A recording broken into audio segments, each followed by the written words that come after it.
Oroszország február 24-én hajnalban háborút indított Ukrajna ellen. Amerikai hírszerzési jelentések hónapok óta arról szóltak, hogy ez megtörténik, mégis még a szakértők nagy része sem hitte el, hogy tényleg bekövetkezik. Az orosz hadsereg azóta már városokat bombáz és lakott területekre is lő. Az áldozatok számáról nincs pontos információ, de az biztos, hogy rengeteg ember meghalt, és már több mint 1 millió ember menekült el az otthonából. Az orosz katonai fölény óriási, Vladimir Putyin pedig már atomfegyverek bevetésével is fenyeget. A helyzet Ukrajnában tragikus, és azt egyelőre még fel sem tudjuk mérni, hogy milyen következményei lesznek ennek a háborúnak, erre most nem is vállalkozunk, viszont az biztos, hogy Magyarország is sok szempontból érintett ebben a konfliktusban. A szomszédos országban zajló orosz katonai agresszió tükröt tart Orbán Viktor elmúlt 12 éves politikája elé, és alapjaiban rengeti meg azt a világképet, ami az elmúlt években meghatározóvá vált Magyarországon. Erről fogunk most beszélni.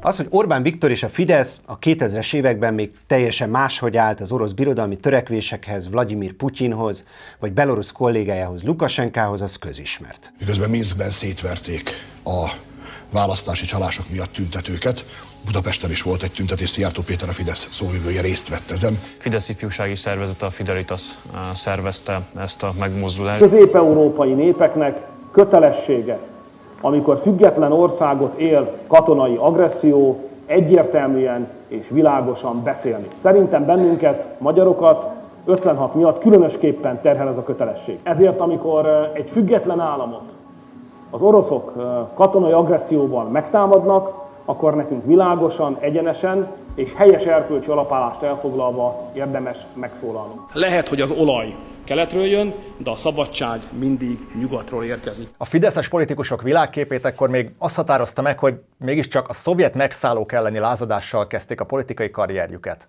Igaz, hogy voltak konfliktusok Amerikával és a nyugattal az első Orbán kormány idején, de azért a nyugati orientáció nem volt kérdés. 1998-ban miniszterelnökké választása után Orbán Viktor egyértelművé tette, hogy Magyarország legfontosabb partnerei a NATO, az Európai Unió és az Egyesült Államok. Világos választóvonal húzódik köztünk és a tőlünk keletre fekvő részek között katonapolitikai és biztonsági értelemben. A 2008-as grúziai háború idején aztán Orbánnak feltűnt, hogy a háború ellenére a nyugati politikusok továbbra is üzletelnek Putyinnal. Elkezdte úgy érezni, neki sem kell feltétlenül jobbnak lennie ennél. 2009-ben Orbán ellenzéki vezetőként ismerkedő barátkozó látogatást tett Vladimir Putyinnál. Ez a találkozó nyilvános volt. Néhány hónappal később viszont jött egy másik találkozó, amiről csupán 8 évvel később szereztünk tudomást, amikor megírta a Direkt 36. Két magyar üzletember felszálltak egy repülőre és elmentek Moszkvába, és az orosz titkosszolgálat központjába mentek, a híres hírhett Lubjanka térre, ahol korábban még a KGB működött, és ott az FSB-nek a valamelyik nagy magasrangú vezetőjével tárgyaltak arról, hogy hát milyen üzleti lehetőségek lehetnek orosz és magyar fél között. Na, hogy ez a két ember ki volt, ők abban az időben Orbán Viktor legszorosabb gazdasági üzleti szövetségesei voltak. Simicska Lajos, akivel ugye Orbán lényegében közösen építette fel a Fideszt, a másik ember pedig az Orbán család régi barátja, és Simicska Lajosnak a jobb keze Nyerges Zsolt volt. Hogy pontosan miről volt szó, azt nem tudjuk, az érintettek nem árulták el a lapnak, de önmagában is elég sokat mondó, hogy Orbán Viktor legközelebbi gazdasági emberei személyesen utaztak ki az orosz titkosszolgálathoz. Amikor évekkel később Simicska Lajos összeveszett Orbán Viktorral, akkor pont azt hangoztatta, hogy Orbán szerinte túl közel került az oroszokhoz. Most erre mit mondjuk önnek? Nem nagyon tetszik, ami orosz ügyben az elmúlt 1-2 évben zajlik. De akkor még nem tudtuk, hogy 2010-ben Simicska is kint járt Moszkvában. Kormányra kerülve aztán a Fidesz meghirdette a keleti nyitást. Ezzel együtt is az első években még nem a nyílt Putyin barátságról szólt a politika. Volt viszont egy motívum, ami már akkor is megjelent Orbán beszédeiben. Eskünkhöz híven nem tűrtük el 48-ban, hogy Bécsből diktáljanak nekünk.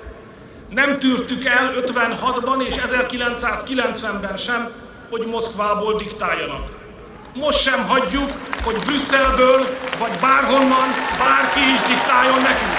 Beszédről beszédre, nyilatkozatról nyilatkozatra épült a Moszkva helyére lépő Brüsszel, a Szovjetunió helyére lépő Európai Unió mitosza, ami már nem tankokkal, hanem jogi eljárásokkal fenyeget, és ami ellen Orbán Viktornak meg kell védenie Magyarországot. Hogy ezt mennyire sikerült elhitetni az emberekkel? Arról majd mindjárt beszélünk, de előbb jöjjön a nyílt fordulat pillanata. 2014. január 14-én nagyot fordult Magyarországgal a világ. Orbán Viktor miniszterelnök Vladimir Putyin orosz elnök társaságában Moszkvából jelentette be, hogy új atomerőművet vásárolunk, amihez 10 milliárd eurós 30 éves lejáratú hitelt veszünk fel Oroszországtól. Kiváló szakmai megállapodást kötöttünk, amit örömmel fogok terjeszteni a magyar parlament elé jóváhagyásra. Egy ekkora üzlet normális esetben is döntő jelentőségű lehetett volna. De volt itt még egy tényező. Arról, hogy új atomerőművet vásárolunk, és ehhez ekkora kölcsönt veszünk fel, a magyar állampolgároknak korábban fogalmuk sem volt. Egyik napról a másikra arra ébredtek, hogy a miniszterelnök meghozott egy döntést, ami évtizedekre meghatározhatja egy ország sorsát. Bármiféle előzetes vita nélkül. Mindezt pont abban a pillanatban, amikor az ukrán kormány orosz zsarolás hatására távolodni kezdett az EU-tól. Pont akkor, amikor Kijevből az EU zászlós tüntetőket szétverő rohamrendőrök képei érkeztek meg, kiderült, hogy Magyarország elkötelezte magát Oroszország mellett. Ma már talán kevesen emlékeznek, de a 2014-es békemenetet Bencsik András még részben a paksi beruházás védelmében hirdette meg. Első felhívásában azt írta, hogy Amerikához képest Oroszország a tolerancia hazája, és üdvözölte, hogy Putyin elnök egy szóval sem kifogásolta a magyar belpolitikai viszonyokat. A békemenet hivatalos témája végül mégsem ez lett. De az nyilvánvaló volt, hogy ettől kezdve teljesen más dolgokat fogunk hallani a Fidesztől, mint az annó a Hősök terén az oroszokat hazaküldő Orbán Viktortól. Aztán jött az újabb kétharmad, és 2014 nyarán az illiberalizmus nyílt meghirdetése. Az új állam, amit Magyarországon építünk, az illiberális állam, nem liberális állam. Az a berendezkedés, amiben azóta élünk, több szempontból is putyini mintán alapul. It's very strange, the degree to which the Hungarian prime minister has followed the pattern used in Putin's Russia in at least 3 ways. One is by demonizing and focusing hatred against NGOs and passing laws designed to restrict them. Még a pénztárcákba is belenéztek a rendőrök az Ökotárs Alapítványnál tartott tegnapi házkutatáson. Hiába volt minden tiltakozás, az országgyűlés 2 hete elfogadta a civil szervezetekről szóló törvényt. The other is through the takeover of media by pro-government or government-friendly entities and organizations. That's also exactly what Putin did in the 2000s. Egyedül érkezett Andy Vajna, hogy a sajtó előtt bejelentse, megvette a TV2-t. Próbálunk egy olyan televíziót gyártani, ami Magyarországon a legsikeresebb televízió lesz. And then the third way is through the creation of the favoring of particular oligarchs or businessmen. This is also what Putin did. Tudja, hogy ma például nyert közbeszerzést? Nem tudom. Természetesen nem mindent vett át a Fidesz, a nyílt erőszak és a politikai ellenfelek megmérgezése nem lett az eszköztár része. Orbán és Putyin személyes kapcsolata viszont közben virágzásnak indult, és az évente megrendezett Orbán-Putyin találkozókból olyan polgári hagyomány lett, mint tusványos vagy köccse. Megérkezett Budapestre Vladimir Putyin. Budapesten Vladimir Putyin. A meccs előtt Vladimir Putyinnal is tárgyalt Orbán Viktor. Orbán Viktor és Vladimir Putyin szinte minden évben találkozik. Az egyik legfontosabb találkozó a 2015-ös volt, aminek a mostani események szempontjából is van jelentősége. 2015. februárban Putyin úgy látogatott Budapestre, hogy már zajlott a háború Kelet-Ukrajnában, az általa támogatott harcosok pedig tévedésből lelőttek egy utasszállító repülőt. Ekkor már meghozták az első uniós szankciókat Oroszország ellen. És éppen akkor, amikor Budapesten járt, döntő harcok zajlottak Kelet-Ukrajnában. Putyin pedig egy uniós ország fővárosában, egy uniós miniszterelnök mellett állva szólíthatta fel kelet-ukrajnai ellenségeit, hogy vonuljanak vissza. Arra számítok, hogy a ukrán felelős személyek nem fogják meggátolni a ukrán hadsereg katonáit abban, hogy letegyék a fegyvert. Innentől kezdve pedig Putyin rendszeresen élt azzal a lehetőséggel, hogy Orbán Viktor mellett demonstrálja, az EU és a NATO is megosztott, hiszen ott is van, aki mellette áll. Mindannyian láthattuk, hogy az kontinens nyugati felén erőteljes orosz ellenes hangulat alakult ki, orosz ellenes politika vált divattá, és ebben a közegben kellett nekünk gazdasági kapcsolatainkat megvédeni, és amit lehet abból föntartani. Most kanyarodik be Vladimir Putyin autója. Az, hogy 6-szor jött el Orbán Viktor, az meg azt mutatja, hogy úgy tűnik, hogy onnan Oroszországból nézvést, ahogy a perspektíva az 1000 kilométerek miatt összeszűkíti Európát, szemlátomás van egy figura, akire biztosan lehet számítani, és ezt úgy hívják, hogy Orbán Viktor. Hogy miért csinálja ezt Orbán? Ennek több oka is van. Egyrészt nyilvánosan arról beszél, hogy az orosz kapcsolat gazdaságilag előnyös Magyarországnak. Közben persze az olcsó orosz gáz az Orbáni politika nélkülözhetetlen eszköze, a rezsiharc üzemanyagtartálya. Persze ebben a témában valójában sokáig konszenzus volt a magyar elitben. A magyar politikai elit 2006 óta játszik kettős játékot, ami az orosz kapcsolatokat illeti. Miközben folyamatosan az orosz energiafüggőség megszüntetéséről beszél, mind a Gyurcsány kormány, mind az Orbán kormány kötött homályos, eltitkolt megállapodást az orosz állammal. Aláírta Moszkvában Gyurcsány Ferenc miniszterelnök és Gyurcsány Ferenc kormánya 2008-ban szerződött le a Gazprom európai pozícióit erősíteni hivatott Déli Áramlat gázvezeték megépítésére Oroszországgal úgy, hogy abba a magyar parlamentnek nem volt beleszólása. Tudnunk kell dolgokról, nem lehet az oroszokkal olyan megállapodást kötni. Orbán keményen támadta az alkut, puccsnak nevezve a megállapodást. Tegnap és a mai napon megpucsolták a magyar parlamentet. Aztán a 2010-es fordulat után megcserélődtek a szerepek. Orbán beállt a Déli Áramlat mögé, majd titokban megkötötte az atomalkut Oroszországgal. Ezúttal Gyurcsány hazaárulózott. A hazaárulással, amit Orbán Viktor elkövetett. Orbán Viktor a hazug, az áruló, az esküszegő. Pedig miniszterelnökként ő maga beszélt először arról, hogy megépítené Paks 2-t. Közben a nyugati politikai intézményektől egyre több kritikát kapott a demokrácia helyzete miatt. Így aztán egyre inkább afelé fordult, akinek nem voltak ilyen aggályai. És volt egy személyesebb indoka is. Akkoriban így Orbánhoz közel álló emberek így azt mesélték, hogy igazából ő már nagyon-nagyon unja ezt a belpolitikát, nem lát benne kihívást, focis hasonlattal élve, hogy ő igazából már az NB1-ben focizni az neki nem olyan nagy truváj, ő a Bajnokok Ligájában szeretett volna. Beszélt arról hozzá közel álló embereknek, hogy őt egyébként ez sokkal inkább izgatja, ez a fajta ilyen nemzetközi manőverezés a nagyhatalmak között, Putyin, Merkel, az Egyesült Államok. Rendben, de miközben Orbán Viktor ezt a nagypályás játékot játszotta, mi történt a hívei fejében? Erről készített egy videót az Azonnali, amikor arról kérdezték az Orbán beszédre kilátogatókat, hogy Brüsszel a rosszabb, vagy Moszkva? Hát én azt mondanám, most Brüsszel. Egyértelműen Brüsszel. Mindkettő rossz. De Moszkva se fog tankokat küldeni, de amit Brüsszel csinál egész Európával, az egyszerűen vérlázító. A Median felmérése szerint 2018-ra eljutottunk oda, hogy Magyarországon a Fidesz szavazók véleménye volt a legjobb a putyini Oroszországról. Az ideológiai átalakító műtét sikeres volt. Az Európai Unióban példátlan putyinpárti propaganda pedig azóta is megállíthatatlanul ömlik a közmédiából és a mindenféle Fidesz közeli oldalakról, ahogy azt éppen most is megtapasztaljuk. Legyen szó migrációs válságról, terrorizmusról vagy Oroszországot érintő ügyekről. A magyar közmédia előszeretettel hivatkozik a Moszkvából irányított angol nyelvű állami Sputnik News nevű weboldalra, vagy az RT nevű 24 órás orosz hírtelevízióra. Ugye van az RT, tehát a Russia Today, egy nagyszerű csatorna, mert természetfilmek, tudomány, nagyon izgalmas híradók benne. Mutatja a világ felfordulását, hogy valóban egy egykori KGB-s tiszt, egy tőzsgyökeres kommunista, az egykori kommunista legalábbis, aki normalitásban sokkal inkább példát mutat a nyugat számára, mint azok a nyugati országok, amelyek polgári társadalmakban élhetnek évszázadok óta, aztán mégis látjuk, hogy hova sikerült eljutniuk. Orosz zászlókat lengettek és tűzijátékkal ünnepeltek Donyeck város lakói, miután Moszkvában Vladimir Putyin bejelentette, a délkelet-ukrajnai szakadár Donyeck és Luhanszki népköztársaság szuverenitásának elismerését. Megérkezünk 2022-be,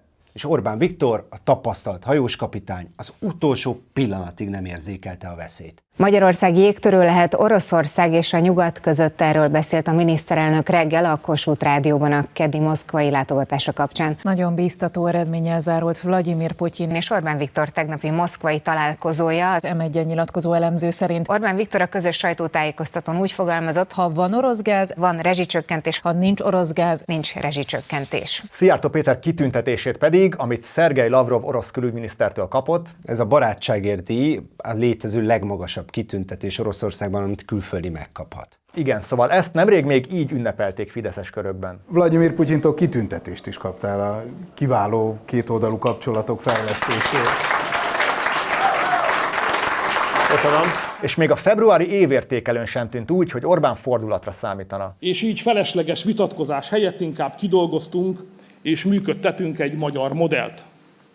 NATO és Európai Uniós tagok vagyunk, és közben kiegyensúlyozott politikai viszonyt és gazdasági kapcsolatokat ápolunk Oroszországgal. A magyar példa bizonyítja, hogy ez lehetséges. Abban, hogy a kormányt ilyen készületlenül érte a háború, szerepe lehet annak is, hogy a hírek szerint a nyugati titkosszolgálatok inkább már nem is osztanak meg minden információt a magyarokkal, mert olyan erősnek tartják itt az orosz befolyást. Igen, és igaz, hogy sokan nem számítottak rá, hogy ki fog törni a háború, de a Fidesz média beszélő fejei direkt, hangosan és nagyon magabiztosan gúnyolódtak azokon, akik mégis tartottak ettől. És mennyi a valós esélye annak, hogy Ukrajnát megtámadná Oroszország.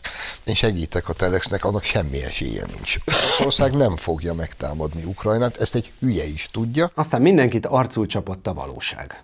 Igen, viszont a háború kitörése előtti napokból még van egy mozzanat, amit érdemes kiemelni.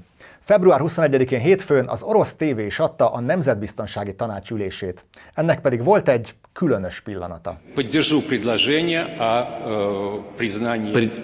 Поддержу или поддерживаю? Говорите прямо, Сергей. Поддерживаю предложение. Так и скажите, так, да или нет? Поддерживаю предложение о вхождении Донецкой и Луганской народных республик в состав Российской Федерации. Да, мы об этом не говорим, мы этого не обсуждаем. Мы говорим о признании их независимости или нет. Да. Szergej Nariskin, az orosz hírszerzés vezetője, elszólása pedig már elsőre is furcsa volt. Azóta kiderült, a bizottsági ülést valójában felvételről adta a tévé, miközben azt állították, hogy élő, és a döntés Ukrajna lerohanásáról eddigra már régen megszülethetett. És ez csak egy a háborút megelőző hazugságok közül. Igen, de most nem ezért idézzük fel, hanem azért, mert a Nariskin név felmerült a magyar letelepedési kötvények ügyében is. Erről még 2018-ban írt cikket a 444. Nariskinnak az egyik közvetlen családtagja, Andrej Nariskin, aki a fia, és az ő családtagjai részt vettek a magyar letelepedési kötvényprogramban. Ez azt jelenti, hogy a magyar államtól magyar letelepedési kötvényt vásároltak, és ennek fejében kaptak tartózkodási engedélyt. Mit jelent ez? Hát azt, hogy az orosz legfelsőbb körök éppen ugye katonai invázióval és civilek bombázásával akarnak egy független államot arra kényszeríteni, hogy az orosz érdekszférába tartozzanak, és közben a saját családjuk az Európai Unióban pénzért vásárol letelepedési papírokat. Amiből aztán Magyarországon ugye nem az állam, hanem offshore cégeken keresztül a magyar legfelsőbb körök gazdagodnak. És így teljes a kör. Amint elindult a háborús pusztítás, a Fidesznek lépnie kellett. Egy egész világmagyarázat omolhatna most rájuk. És hogy ne az legyen a téma, hogy mit mondtak éveken át Putyinról, gyorsan óriási erővel arról kezdtek beszélni, hogy mit mondott Márki-Zay Péter. Miniszterelnökként segíteni ide Ukrajnát a háborús konfliktus megelőzésében, vagy adott esetben, hogyha kirobban a konfliktus, segíteni ide őket annak a kezelésében? Mindent, amit a NATO szövetségi rendszere megenged, azt nagyon szívesen segítenénk. Nyilván itt Magyarország, azért valljuk be, hogyha éppenséggel nem... Akár katonai segítséget is biztosítaná. Ha nem Putyin ügynökeként működik Magyarország, akkor természetes, hogy a NATO tagjaként minden módon, amit a NATO eldönt, azon belül a szövetség keretein belül mindenféle segítséget és támogatást megadhat Ukrajnának. Akár katonait is. Hát, hogyha a NATO úgy dönt, akkor akár katonait is, de egyelőre erről szó sincs. Magyar katonákat és fegyvereket küldene Ukrajnába Márki-Zay Péter. Márki-Zay Péter magyar katonákat és fegyvereket küldene Ukrajnába. Baloldal közös miniszterelnök jelöltje Márki-Zay Péter többször is megerősítette, hogy fegyvereket és katonákat küldene Ukrajnába. Nyilvánvalóan a NATO soha nem javasolta azt, hogy magyar vagy bármilyen csapatokat irányítsanak Ukrajnába. Tehát nyilvánvaló, hogy amikor én a NATO melletti teljes határozott kiállást javasoltam, akkor én sem erre gondoltam, hazugság lenne ezt belemagyarázni. A felfordult helyzetben a Fidesz azzal próbálkozik, hogy egyszerre minden álláspontot képvisel. Kimondják, hogy elítélik az orosz katonai agressziót és támogatják Ukrajna EU-s csatlakozási tárgyalásainak megkezdését. De közben tovább ömlik a putyini propaganda a köztévéből és a fideszes médiából. Támadják az ellenzéket, mert szerintük veszélyeztetnék az ország energiaellátását, de közben megszavazzák az Oroszországot érintő szankciókat az Európai Parlamentben. Úgy pörög a narratívaváltás, hogy utólag kell lecserélni címeket és leszedni posztokat. De mi nem folytatunk keletre és nyugatra is kilengő hintapolitikát, mert mi a nyugati szövetségesi rendszernek részei vagyunk. A heti kormányinfon már egészen új értelmezést hallhattunk a magyar kormány és Oroszország viszonyáról. Putyin elnök 75 országgal 550 alkalommal találkozott az ő szintjén. Ebből 145 alkalommal találkozott az Európai Unió vezetőjével. Magyarország miniszterelnök az elmúlt 3 évben kétszer, pontosabban egyszer találkozott. Az önök narratívájában teljesen nyilvánvaló, hogy megpróbálják orosz barátsággal vádolni a magyar kormányt. Ezek a számok meg magukért beszélnek. Tehát az orosz barátság most már egy vád a kormány szerint? Emlékszem rá, hogy a Lavrov miniszter úr, aki nekem, én ezt soha nem tagadtam le, én személyesen jó barátságban vagyok vele, tehát kifejezetten jó kapcsolatunk van, korrekt. Orbán Viktor közben megtalálta új jelmondatát. Ezért mondom azt, hogy nyugalom, stratégiai nyugalom. Stratégiai nyugalom. Az elmúlt 12 évben Orbán Viktor nem egyszerűen üzletelt és barátkozott Vladimir Putyinnal. Ezt sokan mások is megtették Európában, akiknek mind komoly felelősségük van a kialakult helyzetben. Orbán viszont ennél sokkal tovább ment. Ő felépített egy teljes rendszert putyini mintára, és egy Európai Uniós országban tett központi ideológiával egy olyan világképet, amiben maga az Európai Unió jelent sokkal nagyobb fenyegetést, mint az orosz katonai agresszió. És hogy a putyini rendszer hova vezet, azt most éppen élő adásban követhetjük Ukrajnában. Erre a hétre ez volt a Magyar Yeti. Ajánljuk a 444 másfél órás filmét is, ami bemutatja, hogyan szerzett Oroszország befolyást Magyarországon. Az ukrajnai eseményeket pedig élőben lehet követni a 444 címlapján. Nem sokára találkozunk. Csákány!